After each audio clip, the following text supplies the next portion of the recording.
If you had a chance to listen to Max McLean's reading of the Gospel for today, you heard Jesus begin by saying, "Don't let your hearts be troubled. Don't let your hearts be troubled, but believe in God and believe also in me." Don't be troubled, he might have said. Trust in God and trust also in me. Trust, he says, not trouble. Of course, Jesus is speaking to hearts that are troubled, not only the troubled hearts of his closest friends, but also the troubled hearts of those who gather around him this Sunday morning. Our hearts are troubled, if we are honest, much of the time, and our lives are anxious. Uncertainties abound before us, perhaps like no other time in our personal and collective lives. And new fears seem to leap upon us daily, if not hourly, it seems. And Jesus begins by saying to us, "But don't let your hearts be troubled. Instead, trust." And I wonder, when I hear those words, how does that happen? For most of us, I suppose, being troubled comes a whole lot easier than being able to trust, especially when the world seems so much more difficult to trust these days than it did just weeks ago. It's easier to trust when you're not afraid. Perhaps that goes without saying. But Jesus is speaking to people here and now who are afraid. He's speaking to those whom he calls friends. And so I'm thinking maybe our questions to Jesus might be similar to those questions that are asked by Thomas and Philip. And I don't know about you, but I'm grateful. I'm very grateful for these two friends, Thomas and Philip, who have the courage to speak for the rest of us when perhaps we are afraid to ask our difficult questions. The impulsive Thomas flatly admits, Lord, we don't have a clue about where you're going. How can we know the way? Tell us." Philip later insists, Lord, show us the Father, and then we'll be satisfied." And as we might expect from Jesus by this time in the story, neither Thomas nor Philip gives a straight answer to their questions. Answer to Thomas, "I am the road, and I am the truth, and I am the life."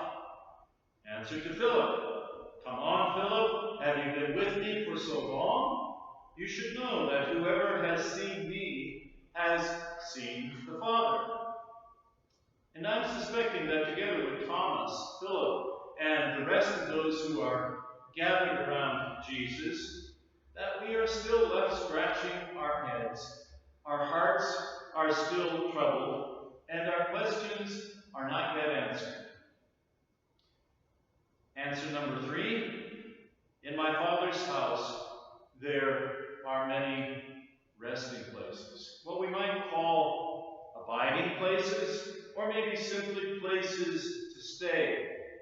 Lots of room in the Father's house for rest in the family.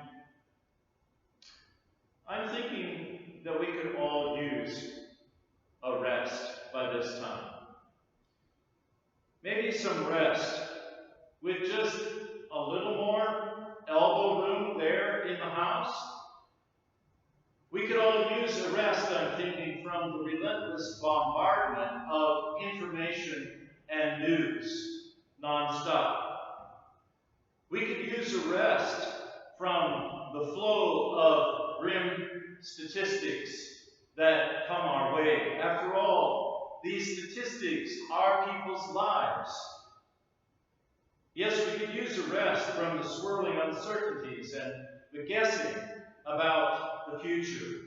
A rest from the flagrant lies and unfounded speculation that goes on day after day. Yes, we could use a rest from lots of things that probably would disturb our moment of rest in this hour. Troubled? Our hearts are troubled? Why? Why should our hearts be troubled? My Father's house, Jesus says, has room to spare. Then he says, if that weren't the case, would I have told you that I am going to prepare a place for you? And when I go and I prepare that place for you, I'll come back, and then I will take you to be with me, so that where I am, you will be also. So that where I am, you will be also. And where is that place? What is the way to that place? Thomas would like to know. Sheltering in place, staying at home. I keep thinking they're rather small sacrifices for us compared to the suffering and grieving and the hardship that so many people are enduring through this pandemic. Where is this house, then, that has room to spare, as Jesus describes it? And what kind of place is this that he's working on? A place where he will take us, so that where I am, you will be also. We'd like to know, where is that place to which Jesus is taking us in this hour? Lord, show us the way, Thomas insists. Lord, show us who this is. Show us the Father, that we might know. In the other Gospels, you may remember that Jesus once said, he said that, you know something? Foxes have holes. Birds of the air have their nests. But then he said, you know something? The Son of Man, referring to himself, has nowhere to lay his head. That doesn't sound like very much of a home, does it? I think about stories in the Bible, so many, that begin with somebody being told to get up and to go someplace, to leave their safe abodes, where they once were comfortably settled down. They are told, get up and go. And so, that's what they do. The story says they get up and go, but they never know for sure where it is that they are going. They never know for sure where that home is ultimately going to be. And perhaps that's a place where we find ourselves in this hour. We have gotten up and we have been pushed to go someplace to which we do not know where it is located. But Jesus says to us, don't let your hearts be troubled, but trust. Trust in God. Trust also in me. Later on in John's Gospel, other places in the Gospel, we will hear the words Jesus speaking, I in you, and you in me. Where I go, you will go. Where I stay, you will stay. Those who love me will keep my word, he says, and my Father will love them. And we will come to them, and we will make our home. We will come to them, and we will make our home with them. This home, a home on the way that leads, we wonder where. This home on the road, even when we are already staying at home, even while we are already sheltering in familiar places. I suppose we would rather sing it this way. You remember that song that we learned a long time ago? Oh, give me a home. Give me a home where the buffalo roam, where the deer and the antelope play. What a nice home that sounds like.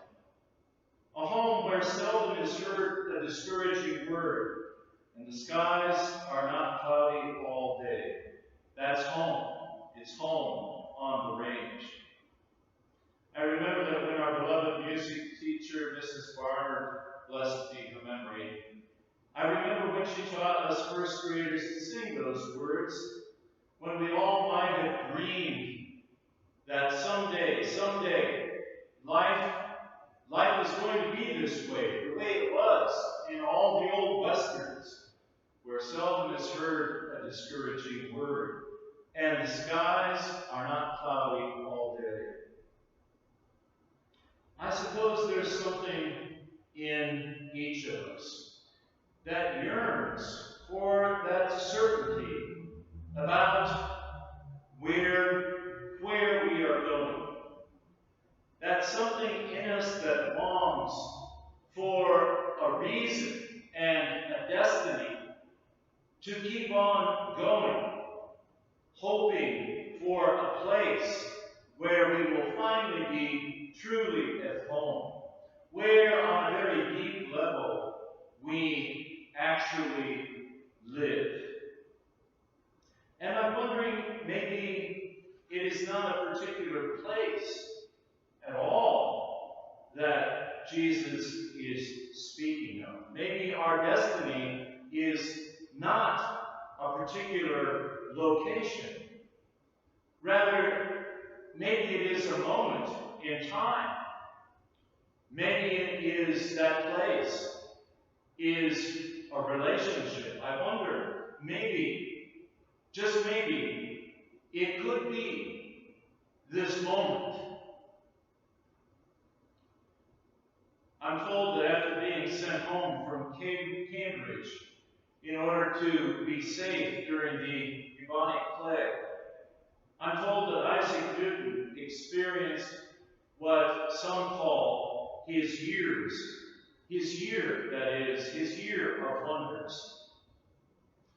During this year of wonders, when Newton was staying safely at home, it is said that he discovered many of his novel theories about gravity, theories about optics, theories about calculus, all while he was sequestered in his home.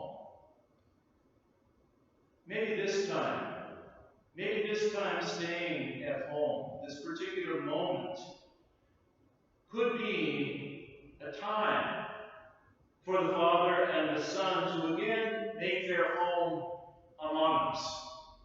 A home that has room to spare, where the weary can rest in lush pastures, as we heard last Sunday on Good Shepherd Sunday, and drink from clear, quiet waters. A moment, maybe, for relationship. Jesus in Matthew's Gospel invited us to come to me. He said, "Come to me, all you who are weary and who are carrying heavy burdens, and I will give you rest. Take my yoke upon you and learn from me, for I am gentle and humble in heart." And again, he says, "You will find rest for your souls. For my yoke is easy, and my burden is light." Toward the end of this farewell discourse, as it's sometimes called in John's Gospel, Jesus promises, "I will not leave you orphaned. I am coming to you.